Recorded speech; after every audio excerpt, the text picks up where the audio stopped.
My name is Dr. Jennifer Ruckstad, and I'm the Executive Director of the Missouri State High School Activities Association. This presentation is about MSHSAA's response to the new law, Senate Bill 63, that will go into effect August 28th of 2025. This guidance should provide guidance for our member schools and other entities in our state looking for guidance on how to remain compliant with this law.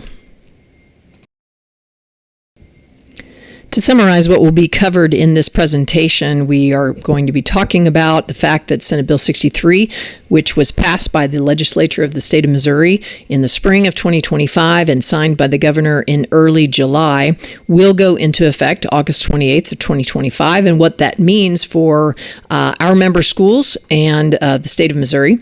And the law the law expands participation, eligibility to homeschool, family-paced education, FPE school, and full-time virtual school students within their their public school or charter school of residence. We'll talk more about that.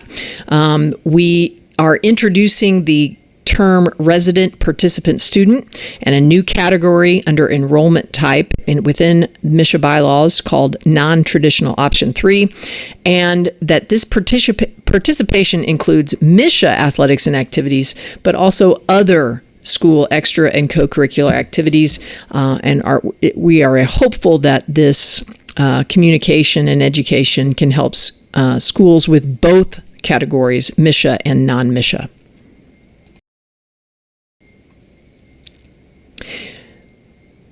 The law and the MSHSAA bylaw changes will be specific to 3 different categories of students. Students who are full-time students, that is across the board for all students who are participating in MSHSAA athletics and activities.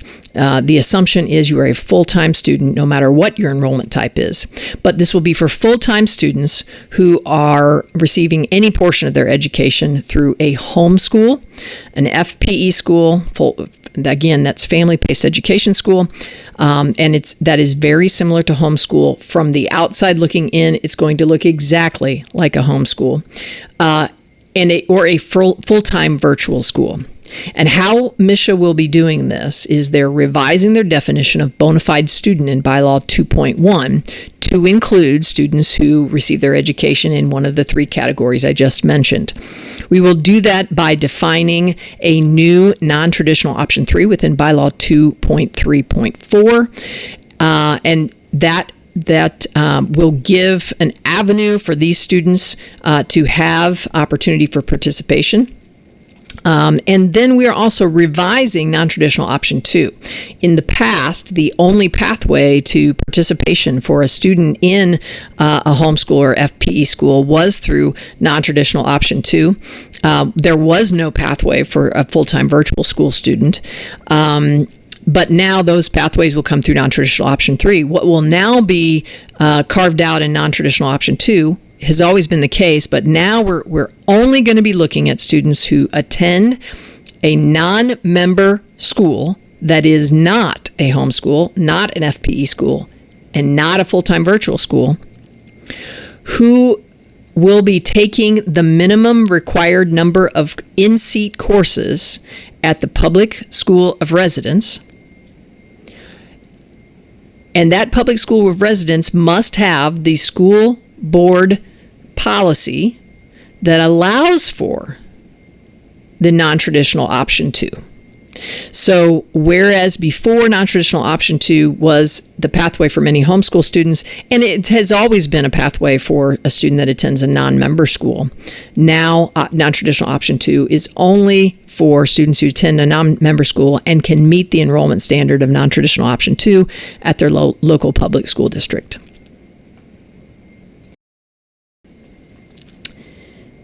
The standards that resident participant students, that's what we are calling the student who qualifies for participation through Senate Bill 63 and now through MSHSAA bylaws, that non-traditional option 3. That's what we're talking about. So the non-traditional option 3 student is the resident participant student. They must reside within the school attendance boundary that's public or charter. The only exception to this would be a student who lives within a K-8 district and is attending a high school.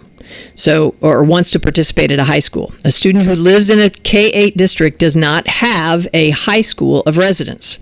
They have a K-8 school of residence. So a student living in that K-8 district would have the option to participate in any of the public or charter high schools that regularly serve that K-8 district. We understand that there is a bit of a miss here as far as the financial component of that. It's a different agreement when we have a student fully enrolled out of the K-8 district into your school district. But we needed to make sure that MSHSAA's rules were consistent and fair across the board. So a traditionally enrolled student from a K-8 district has a number of choices based on their local situation as to where they will attend high school. The non-traditional option 3 student from that same district will have the same choices as far as MSHSAA participation. All MSHSAA eligibility standards are going to apply. That's academic eligibility, citizenship eligibility, residency standard, all those things. There needs to be co-curricular parity, which means when you have activities, and this is mostly going to be your music activities, FFA, that's not a MSHSAA. We understand we do not govern FFA, but schools need to understand that if you have an FFA competitive team, for example, and participation on that FFA competitive team requires participation in a course, then the resident participant student would also need to participate in that course. So that parity applies in all cases, co-curricular as well. Participation fees are going to apply across the board. They have to be across the board. You can't have a different agreement or different set of standards for resident participant students as you do the traditionally enrolled student. The standards that resident participant students, that's what we are calling the student who qualifies for participation through Senate Bill 63 and now through MSHSAA bylaws that non-traditional option 3. That's what we're talking about. So the non-traditional option 3 student is the resident participant student. They must reside within the school attendance boundary that's public or charter. The only exception to this would be a student who lives within a K-8 district and is attending a high school.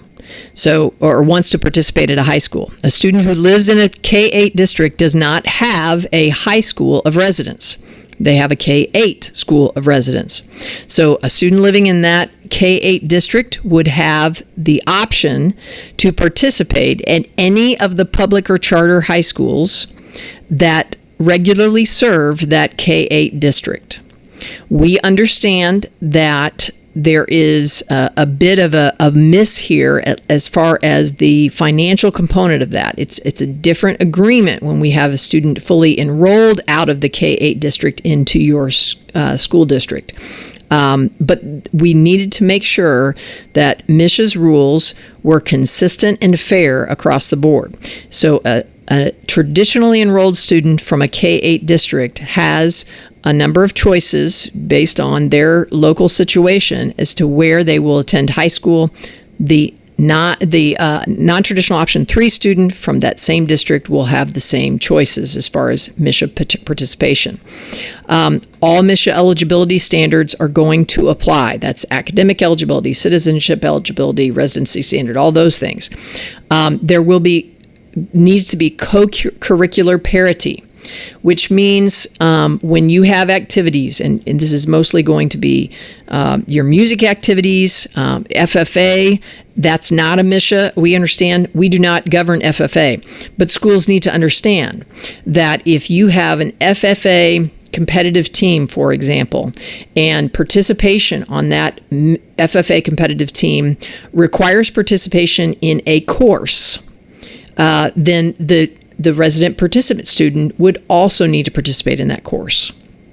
So that parity applies in all cases, co-curricular as well.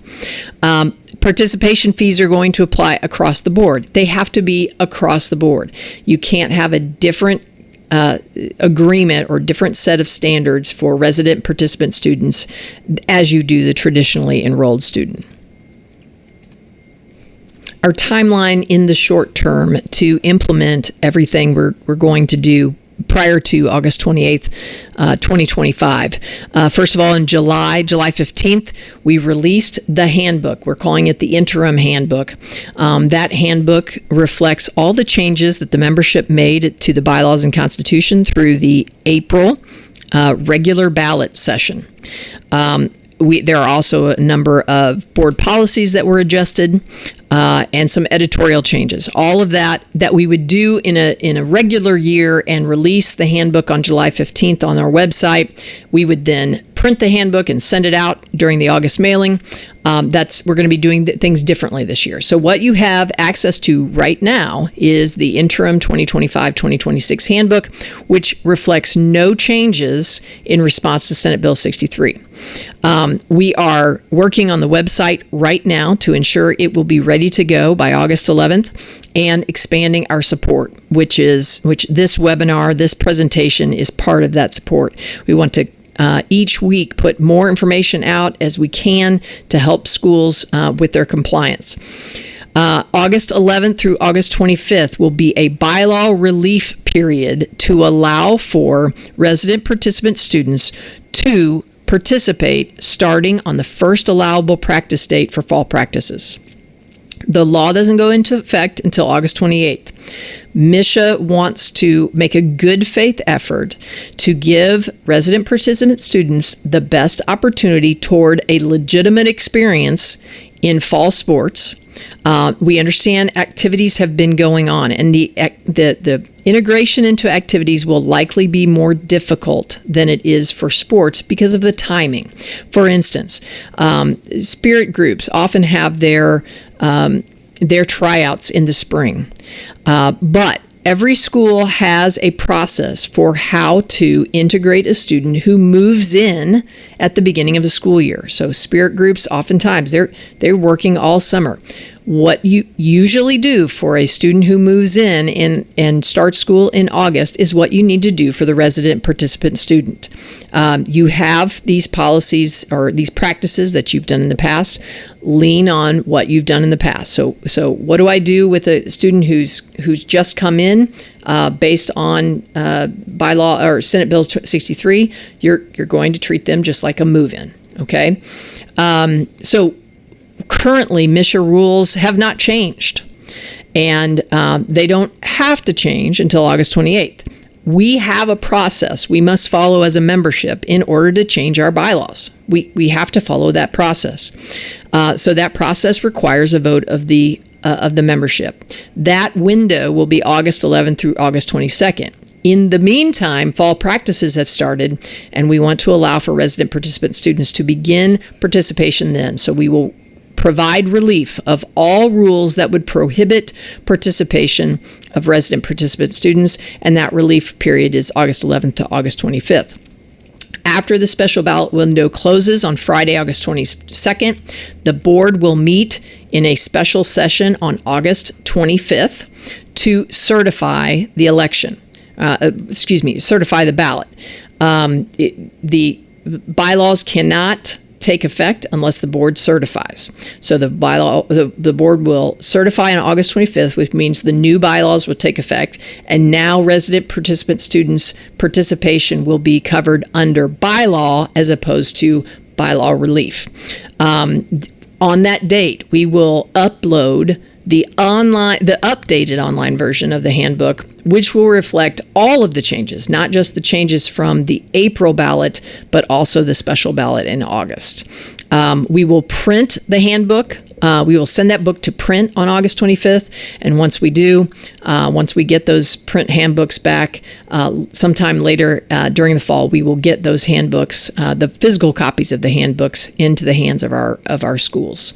On August 28th, which happens to be the first allowable contest date of the fall season, Senate Bill 63 becomes law, and we will have contests happening all through the state of Missouri, and there will be traditionally enrolled students and resident participant students for the first time in our state participating side by side.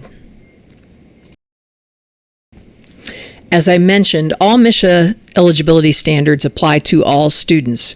Their academic standard does apply to homeschool and FPE students and full-time virtual students. The way we enact those is going to be slightly different for homeschool and FPE students. The reason for that is there's a provision in the law, Senate Bill 63 itself, that although it has some requirements for homeschools and FPE schools, and they are required to keep documentation, no one is allowed to request that documentation except for a prosecutor. So the law verifies, or the law the law says that the parent is to verify academic eligibility. The association defines what academic eligibility means. The parent will have to verify whether the student met the standard.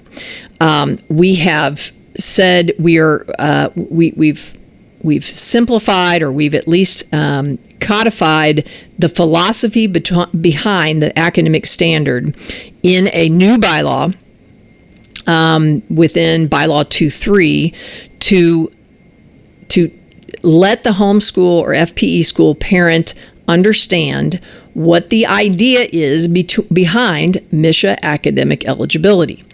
And it should look like that of the school. However, we have a system within our schools, a credit system, a widely understood number of courses, those kinds of things. And for a home or an FPE school family, they may use a very different system.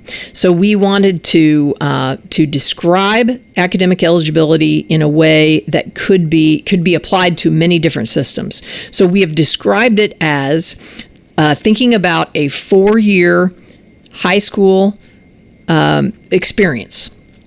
And if you think about that 4-year high school experience, the MSHSAA academic eligibility standard is that a student successfully completes 1/8 or more of that 4-year experience in a given semester. So that's I'm not reading verbatim. You all will be able to see this on Thursday, July 31st. But that's the idea, that schools will need to communicate that standard to families. We've written it in for high school. We've also written it for junior high. So schools must communicate the standard to the parent, and then schools must have the parent verify that academic eligibility every time the school is verifying academic eligibility. For high schools, that's generally going to be every semester. Although many schools have more restrictive eligibility. We had a question about, we do weekly grade checks. What would we do for them? And if you have any failing grades, you are ineligible for the moment until you get those grades up. That's all fine. That means that you need to have a way for the parent to verify that the student is passing all their classes every week. You cannot ask for the grades themselves. What you can ask for is a yes or no question. Is the student passing all their classes this week? And their answer is yes or no. That's all you can ask for, but you do have to ask for it every single time if you're verifying that eligibility with your traditionally enrolled student each week. So you make sure you're verifying with the parents. So that's for homeschool and FPE school. For full-time virtual students, their academic status can be verified in the same way as the traditional and non-traditional option one should be able to, because they do have documentation that can be requested. So the parent or student can provide that verification documentation.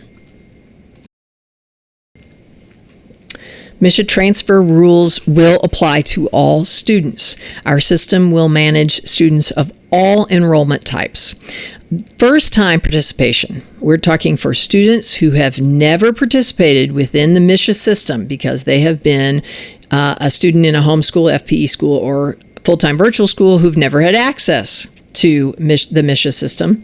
So their first-time participation will be allowed through a new exception under special transfers. So we still have our 10 exceptions.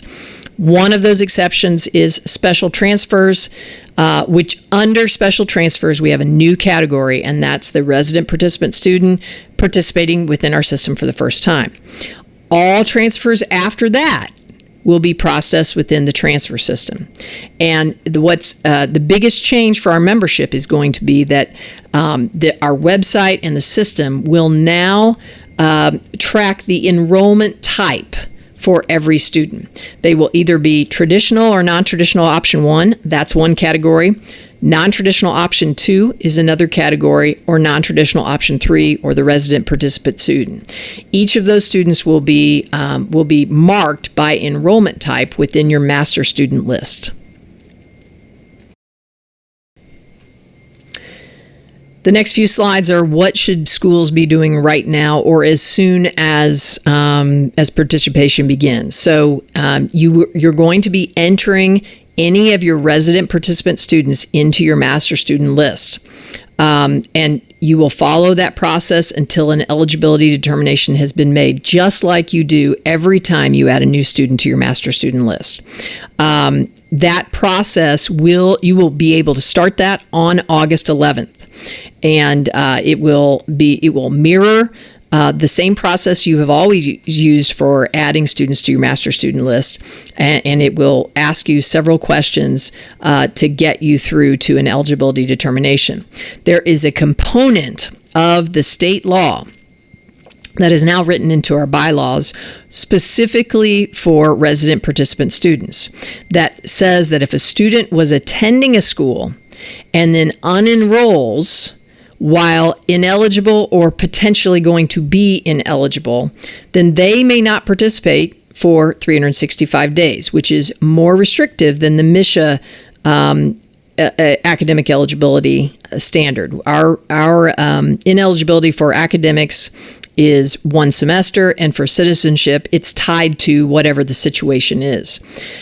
So when a student is entered into a master student list, there will be a check to see, have you attended a school in the last 365 days? And if you have, were you eligible at that school, or would you have been eligible at that school had you stayed there? And that's an important question that will have to be answered as we make an eligibility determination for a resident participant student. So it's not the process will be as expedient as we can make it, but it's possible there will be a sending school that will have to respond in some of these cases. You want to communicate to your resident participant students and families in the same way you communicate with all other students, and this will likely take more effort to communicate in the same way. If you understand what I'm saying, you don't have what your traditional access is for the students who come to your school every day. In the same way that you have RPS students, you have to ensure that you are providing that communication. You have to ask yourself all the time, if you're doing it for your traditional students and your non-traditional option 1 and 2 students, you have to do it for non-traditional option 3 students. You've got to continually be self-checking. Are we treating all of the students who participate in our extra and co-curricular activities the same?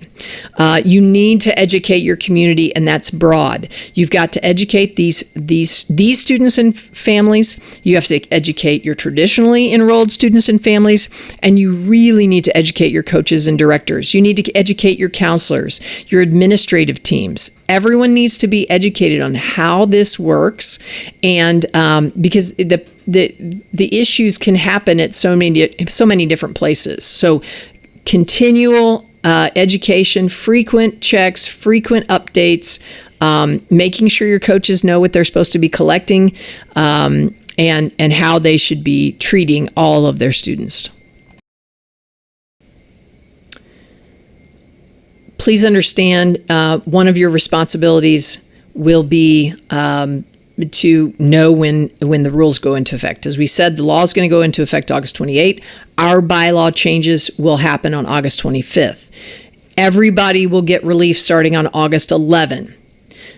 Resident participant students will have access to public and charter school sports and activity tryouts, if applicable, and or practices on this date.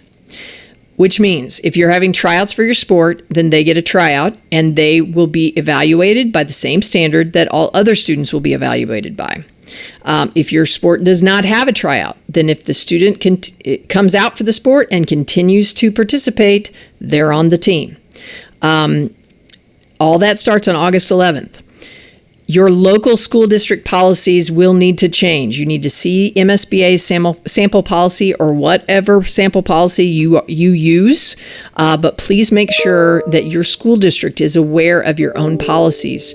The law very specifically states that schools may not have policies that prohibit this participation, so you need to update your policies. Your school level practices should adjust to include resident participant students.